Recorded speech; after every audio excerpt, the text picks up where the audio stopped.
بیان کر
جو بخش دے حیات کسی کو قضا کے بعد، جو بخش دے حیات کسی کو قضا کے بعد، جو بخش دے حیات کسی کو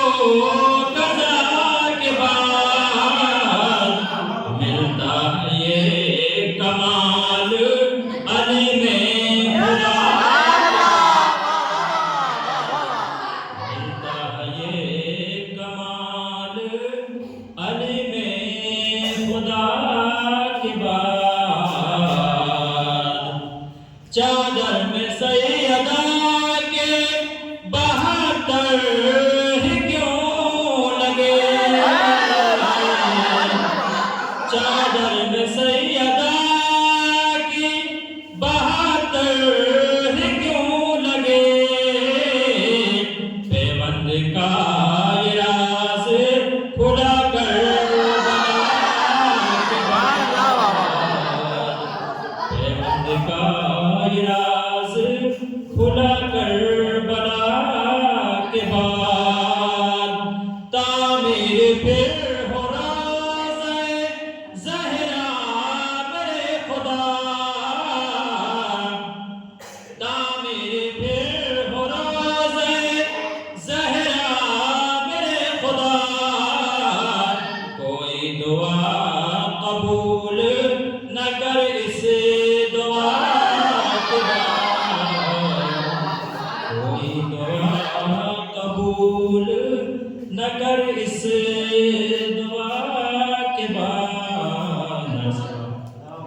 لا حول ولا قوة إلا بالله العلي العظيم. أعوذ بالله من الشيطان اللعين الرجيم. بسم الله الرحمن الرحيم. الحمد لله رب العالمين، والصلاة والسلام على أشرف الأنبياء والمرسلين وخاتم النبيين سيدنا ونبينا وشفيع ذنوبنا وطبيب نفوسنا مولانا ومولا الثقلين وجد الحسن والحسين بالقاسم محمد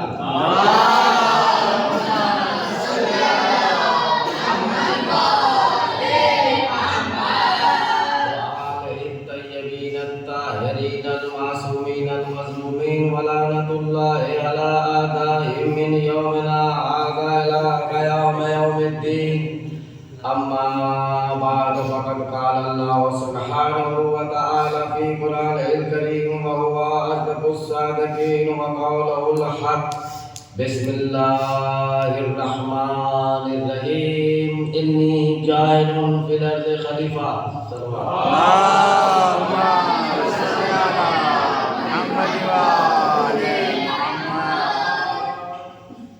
عزیزان گرامی، جو آیت پڑھنی تھی وہ دماغ سے نکل گئی تو دوسری آیت پڑھ کے اس کو تھوڑا سا ربط دیا جائے.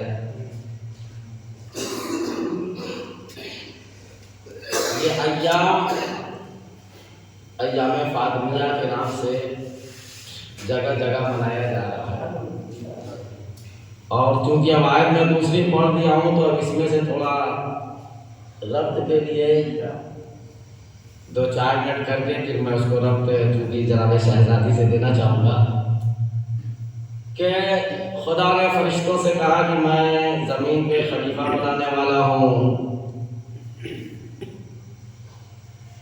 جب میں اس میں اپنی روح پھونک دوں تو تم سب کے سب سجدے میں چلے جانا. کئی سوروں میں یہ آیت ہے، بقرہ ہے، طٰہٰ ہے اور شعراء میں بھی ہے. یہ سلسلہ بڑھتا چلا گیا، آخر میں خلقت آدم ہوئی. خلقت آدم کے بعد فرشتوں کا اعتراض ہوا کہ ہم میں سے بنا. اللہ نے کہا انی اعلم ما لا تعلمون، جو میں جانتا ہوں وہ تم نہیں جانتے. یعنی خلافت کا مسئلہ اتنا اہم ہے کہ فرشتوں کو بھی لالچ آ گیا. اگر فرشتوں کو لالچ آ گیا تو اگر عرب کے بدوؤں میں یہ لالچ آ جائے اور سقیفہ میں ایک خلیفہ چنے تو تعجب کیسا ہے؟ یہ خلافت کا مسئلہ، آدم خلیفہ بن گئے. اب اللہ نے کہا، چونکہ میں ربط میں آ گیا اپنے جو ایام فاطمہ بنوان سے، یا آدم اسکن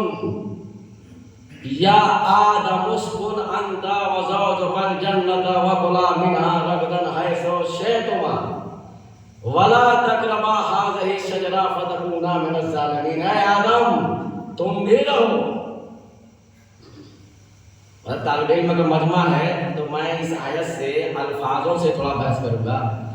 یا آدم اسکن، آدم تم ساکن رہو، مالک نہیں رہو. یا آدم اسکن انت وزوجک، تیری زوجہ بھی اس میں ساکن رہے اور تو بھی ساکن رہ. جو چاہو کھاؤ، جو چاہو پیو. یعنی آدم اور حوا کو خدا نے ساکن جنت بنایا ہے، مالک جنت نہیں. مالک جنت نہیں، ساکن جنت. پھر سورہ مریم کی ہے تلک الجنت التی نورث من عبادنا من کان تقیا، تلک الجنت التی نورث من عبادنا من کان تقیا، ہم جنت کا وارث بنائیں گے، مالک نہیں۔ یعنی جو لوگ ایمان لا چکے ہیں، جو متقی ہو گئے ہیں، انہیں ہم جنت کا وارث بنائیں گے، مالک نہیں۔ باپ مالک ہوتا ہے، جب مرتا ہے تو اپنا ورثہ ترکہ چھوڑتا، اس کے یہ بیٹے وارث ہوتے ہیں۔ نہیں، مالک کون ہے؟ مالک جنت اور ہے، اور وارث جنت اور ہے، مالک جنت اور ہے، ساکن جنت اور ہے۔ تو آدم کے لیے کیا کہا؟ یا آدم اسکن انت وزوجک الجنت وکلا منہا، اے آدم تم بھی ساکن جنت ہو، مالک جنت نہیں ہو، مالک جنت کوئی اور ہے۔ سورہ آراف کی آیت ہے، اور یہ کسی اور بھی سورہ میں میں اس دن تلاوت کر رہا تھا تو آیت امتحان سے نکل گیا کہ کس سورہ میں اور ہے۔ جب آدم اور حوا اس شجرے کے قریب گئے جس کے لیے منع لا تقربا هذه الشجرہ، اس شجرے کے قریب مت جانا ورنہ تم ظالمین یعنی ظلم کرنے والے ہو جاؤ گے۔ آدم اور حوا اس شجرے کے قریب گئے، اس کے بعد سورہ اعراف میں کہا کہ فبدأت لهما سوآتهما، ان کی شرمگاہیں ظاہر ہو گئی۔ سورہ اعراف کیا ہے؟ جیسے انہوں نے فَأَذَاقَهُمَا کہا، یعنی فَأَذَاقَهَا، جب ان لوگوں نے کھایا چکھا اس شجرے سے تو فَبَدَأَتْ لَهُمَا سَوْآتُهُمَا، ان دونوں کی شرمگاہیں، ان کے کپڑے، جنتی کپڑے جو تھے وہ گر گئے۔ بھئی وہ قرآن ہے، روایت نہیں ہے، ورنہ میں پڑھتا نہیں۔ یہ قرآن کی آیت ہے کہ فَبَدَأَتْ لَهُمَا سَوْآتُهُمَا، ان کے کپڑے گر گئے، ان کی شرمگاہیں کیا ہوئی؟ ظاہر ہو گئی۔ اس کے بعد اللہ نے انہیں جنت سے باہر نکال دیا۔ وہ آئے آگے کیا وَاتَّفِقَا يَخْصِفَانِ عَلَيْهِمَا مِنْ وَرَقِ الْجَنَّةِ، انہوں نے اپنے شرمگاہوں کو کچھ پتوں سے چھپایا۔ سنا لو کیا کہتے ہیں؟ وَاتَّفِقَا يَخْصِفَانِ عَلَيْهِمَا مِنْ وَرَقِ الْجَنَّةِ، جنت کے کچھ کپڑوں سے یعنی کچھ پتوں سے انہوں نے اپنی شرمگاہ چھپائی۔ تو اب مالک جنت اور ساکن جنت میں فرق ان آیتوں سے یہ ہوا کہ جب ساکن جنت جنت سے نکالے جاتے ہیں تو ان سے جنت کے کپڑے وہی اتروا لیے جاتے ہیں۔ وَاتَّفِقَا يَخْصِفَانِ عَلَيْهِمَا مِنْ وَرَقِ الْجَنَّةِ، لیکن اگر مالک جنت کے بچے شب عید مچل جائے کہ ہمارے کپڑے کہاں سے آئیں گے؟ اگر مالک جنت کے بیٹے شب عید مچل جائے، مانے کہ امی سب کے کپڑے درزی کیا گئے ہیں، ہمارے کپڑے کہاں ہیں؟ تو ایک مرتبہ مالک جنت نے کہا تمہارے کپڑے درزی کیا گئے ہیں، اور صبح کو جبریل آیا، کیا کہا؟ انا خیاط الحسن۔ یہ ہے مالک جنت، یہ ہے ساکن جنت۔ ساکن جنت مالک جنت میں بڑا فرق ہے۔ تلک الجنت التی نورث من عبادنا من کان تقیا، کہ جو متقی ہیں ہم انہیں جنت کا وارث بنائیں گے، مالک نہیں، چونکہ مالک جنت اور ہے، شہزادی ہے جو جن کا کردار کہتے ہیں کہ ہر ماں اپنے بچوں کی خدمت جنت اپنے قدموں میں لیے ہوتی ہے، لیکن شہزادی وہ ہے جو جنت کے جوانوں کے سرداروں کی جنت اپنے قدمے میں لیے ہوئی۔ ہر بیٹی اپنے باپ کے لیے رحمت ہے، لیکن فاطمہ اس کے لیے رحمت ہے جو رحمت للعالمین ہے۔ سبحان اللہ، سبحان اللہ۔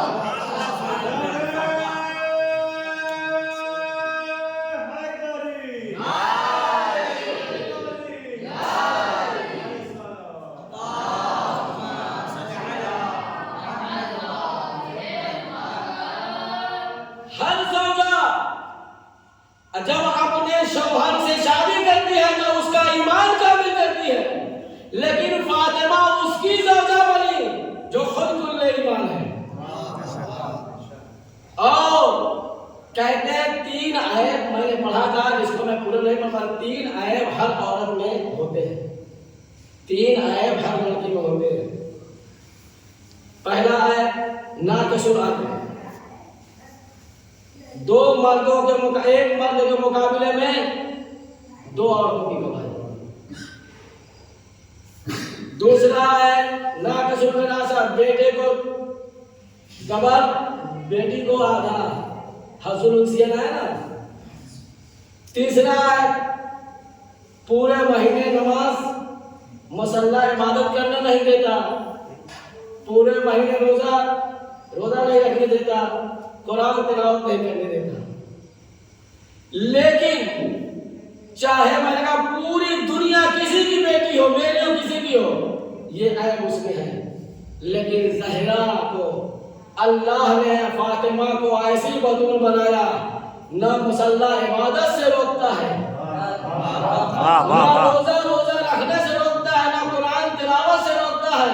اور یہی ہوا کہ جب خدا نے رسول کو ابراہیم دیا یا قاسم دیے 2 بیٹے،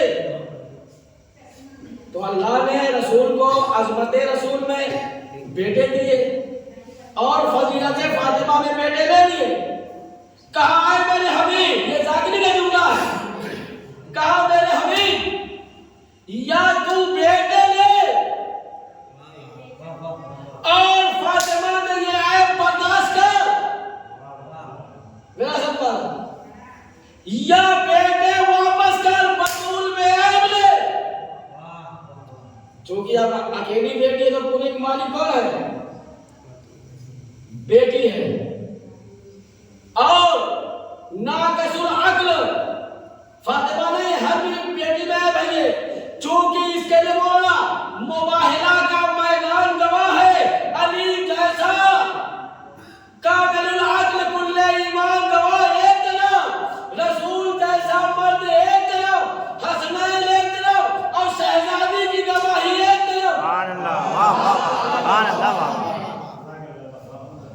ناقص العبادت، اس کے لیے اماں عائشہ کی گواہی۔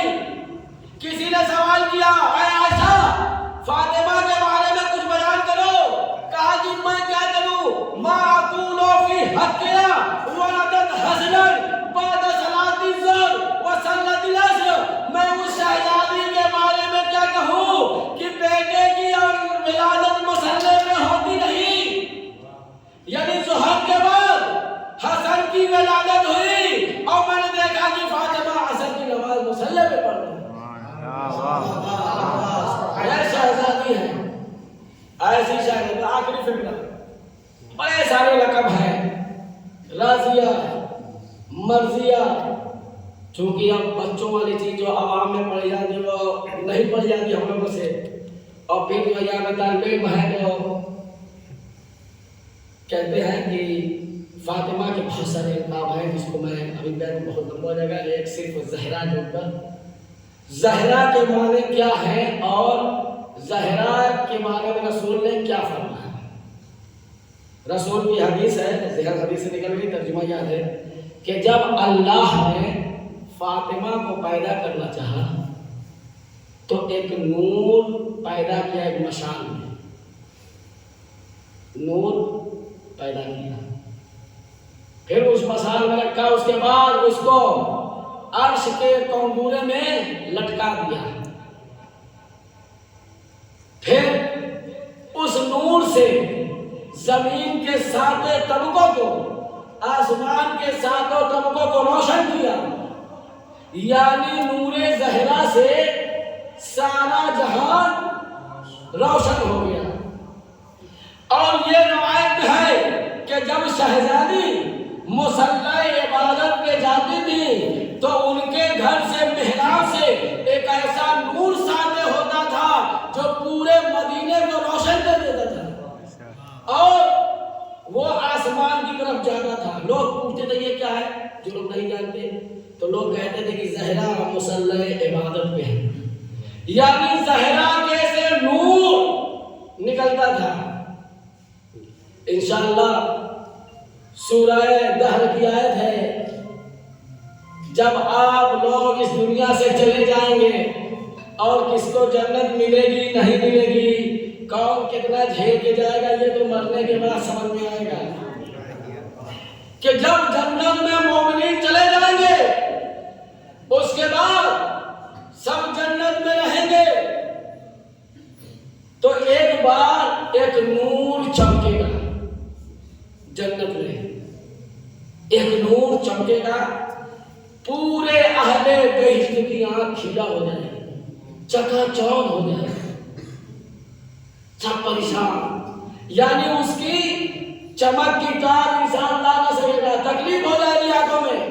ایک مرتبہ اہل بہشت کے پالنے والے، تو نے جو کہا تھا لا یرون شمسا ولا زمہریرا، کہ نہ جنت میں سورج کی تپش ہوگی اور نہ جارے جیسی برودت ہوگی، ٹھنڈک ہوگی، تو پھر یہ نور کیسا، پھر یہ روشنی کیسی جس نے ہماری آنکھ کو چکاچوندھ کر دیا ہے۔ خالق کائنات جبریل کو آواز ہے، جبریل سے جا کے کہہ دو علی اور فاطمہ آپس میں کچھ بات کرنے تھے، بات کرتے کرتے علی نے کوئی ایسی بات کہہ دیا جسے فاطمہ نے مسکرا دیا، فاطمہ مسکرائی، اور اسی کو مسکرانے سے یہ نور ان کے دندان مبارک کا ہے جو پورے جنت کو روشن کر دیا۔ تو اب ایک جملہ دیتا ہوں، اب جی فاطمہ کے ہنسنے سے پوری جنت روشن ہو جائے تو اگر وہ زہرا مصلی عبادت پہ آ جائے پورا مدینہ روشن ہو جائے۔ سبحان اللہ بابا۔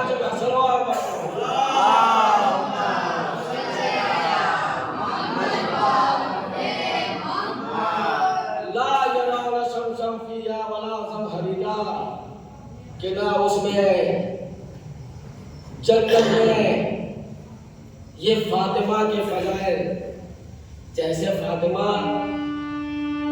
فضائل کا مرکز ہے، فاطمہ کا ایک لقب ہے ام المصائب، یعنی وہ اپنے ہی مصائب بھی پڑے ہیں، اور جتنے بھی مظالم کربلا میں ہوئے ہیں اجمالی طور پہ سارے مظالم فاطمہ پہ بھی پڑے ہیں۔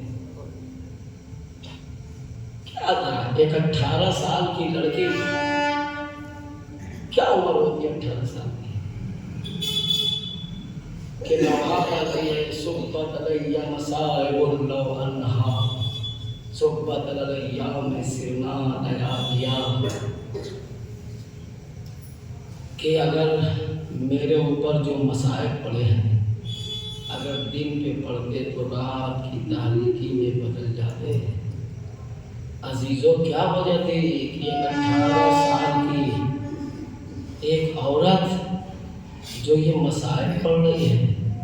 عزیزوں یہ حدیث، یہ جملہ فاطمہ کا جب پڑھتا نا سوچتا ہے کہ یہ کیسے کہ اگر مصائب دن پہ پڑھتے تو رات ہو جاتے، رات یعنی دن رات میں بدل جاتے، دن رات میں بدل جاتے۔ کہتے ہیں دن رات میں کب بدلتا ہے؟ جب سیاہ آندھیاں چلتی ہیں اور پورے اپنے دن کو اپنے گھیرے میں لے لیتی ہیں، یعنی وہ اپنی آندھیاں وہ اس کا اثر ہو جاتا ہے دن پہ، یعنی اب دن باقی نہیں رہتا، دن پہ وہ آندھی یا طوفان۔ تو کیا فاطمہ پہ اتنے مصائب پڑے؟ ہاں عزیزوں، آپ کے گھر میں بھی 18 سال کی لڑکیاں ہوں گی، کیا آپ نے کسی لڑکی کو آج تک دیکھا 18 سال کی کہ سر کے بال سفید ہو گئے ہوں، چہرے پہ جھرریاں پڑ گئی ہوں، ہاتھوں میں عصا ہو، کمر خمیدہ ہو؟ یہ کمر خمیدہ ہونا، یہ ہاتھوں میں عصا کا ہونا، یہ بتاتا ہے کہ فاطمہ پہ اتنے مصائب پڑے کہ فاطمہ نے بڑا صبت علیہ مصائب اللہ۔ عزیزوں پہلے زمانے میں جو دروازہ ہوا کرتا تھا وہ دو پٹ ہوا کرتے تھے، دونوں کو پٹوں کو ایک موٹی سی کیل سے اس کو جوڑا جاتا تھا اور وہ کیل اندر کی طرف نکلی ہوتی تھی، اور اس زمانے میں ایک دیوار بنائی جاتی تھی دروازے کے پیچھے، تاکہ اس سے اگر دروازہ کھلے تو پردہ باقی رہے، اندر کی کوئی چیز نہ دکھائی دے۔ لیکن جب ظالمین آگ اور لکڑی لے کے آئے، کہا ابو الحسن کو باہر نکالو نہیں تو ہم اس گھر میں آگ لگا دیں گے۔ ایک مرتبہ فاطمہ نے کہا کیا ان گھر میں آگ لگا دیں جن میں چھوٹے چھوٹے بچے ہیں، جن میں چھوٹے چھوٹے بچے حسن و حسین ہیں؟ کہا کچھ بھی ہو جائے۔ ایک مرتبہ دروازے کو آگ لگائی گئی، ایک جلتا ہوا دروازہ، اس کے بعد کیل جو تھی وہ آگ سے گرم ہو گئی۔ ایک مرتبہ ملعون نے دروازے پہ لات ماری، شہزادی نے دروازے کو بچانا چاہا، چلو دیوار کے درمیان آئی، شہزادی کی پسلی میں کیل اندر پیوست ہو گئی، شہزادی بے ہوش ہو گیا، واقع ہوا یا فضا خزینی، فضا مجھے سنبھالو، ہے میرا محسن شہید ہو گیا۔ عزیزو، شہزادی گھر میں ہے، آرام کر رہے، شہزادی آپ کے پہلو میں ایک دروازے کی کیل جو پیوست ہوئی، لیکن ہائے کہ آپ کا حسین کہ 11 محرم کو جب زینب چلی ہے، جب حسین کے لاشے کے پاس پہنچی تو کوئی جسم میں ایسی جگہ نہیں کہ جہاں پہ تیر پیوست نہ تھے۔ شہزادی روایتوں میں ہے کہ شہزادی جب علی یا حسنین گھر میں نہیں رہتے تھے تو دیوار پکڑ کے چڑھتی تھی، ایک ہاتھ سے دیوار کا سہارا، دوسرا ہاتھ اپنی پسلیوں میں رکھے ہوئے، لیکن جیسے کبھی حسن و حسین یا علی آتے تھے، شہزادی یہ ہاتھوں کو دیوار سے ہٹا دیتی تھی تاکہ علی کو پتہ نہ چلے کہ شہزادی پہ کیسا ظلم ہے، کیا ہوا ہے۔ عزیزو، دن گزرتا رہا، گزرتے گزرتے ایک مرتبہ وہ دن آیا کہ ایک مرتبہ علی گھر میں آئے، دیکھا بدول بچوں کے کپڑے دھل رہی ہیں اور کھانا بھی بنانے، کہا لگتا ہے بنت رسول آج آپ کی طبیعت کچھ بہتر ہے، آج ایک وقت میں کئی کام۔ ایک مرتبہ شہزادی نے کوئی جواب نہیں دیا، علی باہر گئے، ایک مرتبہ اسما سے کہا یہ اسما دیکھو میں حجرے میں جا رہی ہوں، جب تک میری تسبیح و تحلیل کی آواز آئے تم سمجھنا میں زندہ ہوں، میں پوری شہادتیں پڑھوں گا۔ عزیزوں، کوئی دیر کے بعد تسبیح و تحلیل کی آوازیں بند ہوئی، ایک مرتبہ اسما سمجھ گئی شہزادی اس دنیا میں نہیں، حسنین آئے، کھانا لگایا، کہا ہم نے دیکھا کبھی کبھی بغیر ماں کو کھانا کھاتے ہوئے۔ ایک مرتبہ اسما نے کہا تمہاری ماں اس دنیا میں نہ رہی۔ عزیزوں، آخری فقرہ، بھاگتے ہوئے حسنین گئے مسجد میں، علی کے آئے مار کر کے علی راستے میں کئی جگہ گرے، کئی جگہ اٹھے، چونکہ ایک ہی سہارا تھا علی کا۔ علی خود کہتے جب میں گھر میں آتا تھا اور فاطمہ کو دیکھ لیتا تھا تو میرے سارے غم دور ہو جاتے تھے، سارے زخم میرے عجیب صحیح ہو جاتے تھے۔ ایک مرتبہ علی آئے، غسل و کفن دیا، شہزادی کا جنازہ اٹھا، رات میں اٹھا، بڑے دھوم دھام سے اٹھا کے فکرا شہزادی آپ کا جنازہ بڑی غربت میں اٹھا، آپ کا جنازہ رات میں اٹھا، بڑی غربت میں اٹھا، لیکن کم سے کم علی موجود تھے، حسنین موجود تھے، سلمان صحابی موجود تھے، لیکن ہائے میں آپ کے بیٹے حسین کی غربت، یہ آپ کے حسین کا جنازہ کربلا کے میدان میں 40 دن تک بے گور و کفن پڑا رہا۔ وَسَيَعْلَمُ الَّذِينَ ظَلَمُوا أَيَّ مُنقَلَبٍ وَيَنقَلِبُونَ إِنَّا لِلَّهِ وَإِنَّا إِلَيْهِ رَاجِعُونَ۔ بار اللہ تجھے محمد آل محمد کا واسطہ اس قدر سے عبادت کو قبول فرما، خدایا تجھے محمد آل محمد کا واسطہ ایران جامی سیاہ حیدر کردار ان کی جان و مال و عزت و آبرو کی حفاظت فرما۔ خدا تجھے محمد آل محمد کا واسطہ ہے کہ دشمنان اسلام خصوصاً امریکہ اسرائیل کو نیست و نابود فرما۔ خدا تجھے محمد آل محمد کا واسطہ ہے جلد تک نام زمانہ کی ضرورت میں تاجیل فرما، ہم کو ان کے عوام و انسان میں شمار کرو، ربنا تقبل منا انک انت السمیع العلیم۔